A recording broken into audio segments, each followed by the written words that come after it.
Welcome friends. अगर आप जो है वो फ्रीलांसिंग इंडिया में करने का सोच रहे हो तो आप बहुत ही सही जगह पे आए हो। और यहाँ पे मैं आपको जो है वो कुछ सॉलिड पॉइंट्स बताने वाला हूँ जो कि आपके लिए बहुत ही हेल्पफुल होगा, और साथ ही कुछ खामियां जो कि आपको याद रखने चाहिए। तो सबसे पहला है फ्लेक्सिबिलिटी, यानी कि कुछ लोग ऐसे होते हैं जिन्हें नॉलेज तो बहुत होती है, वो कोई फील्ड में एक्सपर्टाइज भी रहते हैं, लेकिन वो अपना पूरा समय एक किसी इंस्टीट्यूशन में या फिर कोई कंपनी में नहीं देना चाहते हो। तो अगर आप वैसे आदमी हो तो आप फ्रीलांसिंग जॉब शुरू कर सकते हो। आइदर आप फ्रीलांसर के जैसे काम भी कर सकते हो, या फिर आप खुद की जो है वो अपनी फ्रीलांसिंग की वेबसाइट, या फिर आप अपना खुद का जो है वो कंपनी भी स्टार्ट कर सकते हो। More over, ability to work remotely, ये जो है वो बहुत ही इंपॉर्टेंट पॉइंट है, क्योंकि बहुत बड़े बड़े शहर जैसे कि मुंबई, दिल्ली, बेंगलोर, इन सभी में जो है वो रहने का खर्चा, इवन आपके ट्रांसपोर्टेशन का, traffic jams, pollution, all those things, ये सभी जो है वो कुछ लोगों को सुटेबल नहीं होता है। तो अगर आप भी उनमें से लोग हैं, और अगर आपके पास जो स्किल है वो रिमोटली एक्सेस आप कर सकते हो, मीन्स आप अपने क्लाइंट्स के लिए ऑनलाइन वर्क कर सकते हो, तो आप फ्रीलांसिंग को जो है वो ऑप्ट कर ले। लेकिन इसमें जो है वो आपको इसके थोड़े जो लिमिटेशंस हैं उनको भी ध्यान में रखने चाहिए, जो कि मैं आगे में वीडियो में कवर करूँगा।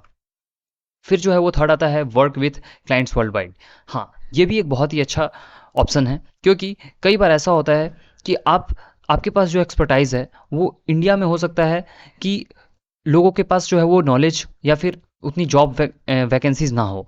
तो इन दैट केस आप अब्रॉड के लोगों से भी संपर्क कर सकते हो थ्रू डिफरेंट ऑनलाइन प्लेटफॉर्म्स, या फिर आप खुद का भी जो है अपना पोर्टल ऐसा क्रिएट कर सकते हो, और डिफरेंट जगह जो भी लिंक्डइन या फिर अदर जो सोर्सेज है वहाँ पे अपना अपलोड कर सकते हो, और आप ईजिली जो है वो जॉब आपको मिल जाएगी, या फिर आप जॉब अवेल कर सकते हो जो कि इंडिया में अगर आपको ईजिली अवेलेबल नहीं हो रही है तो।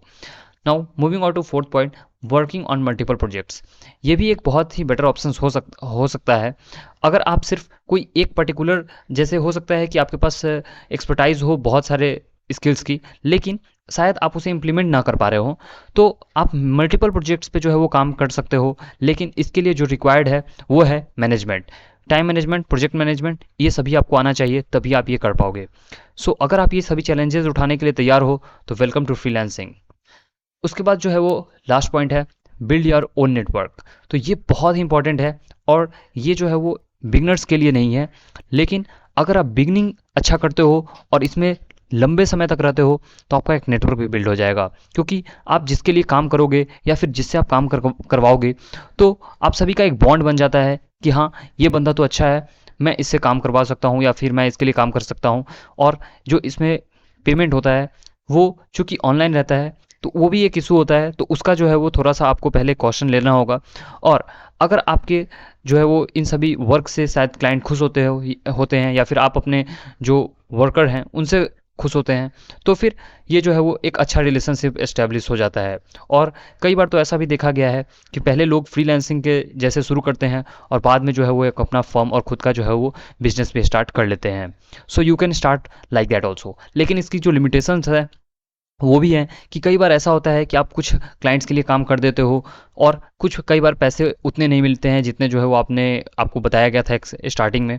या फिर कई बार ऐसा भी होता है कि जो सेम वर्क के लिए आपको ऑफलाइन में ज़्यादा पैसे मिल सकते थे अच्छे सिटीज़ में, यहाँ पे जो है वो आपको कम पैसे मिलेंगे। तो ये कुछ जो है वो ड्रॉबैक्स हैं। सो इन सभी को अगर आप देखते हो, और अगर आपके लिए सुटेबल होता है, तो आप फ्रीलांसिंग में आ सकते हो। Okay, so thanks for watching the video and have a good day.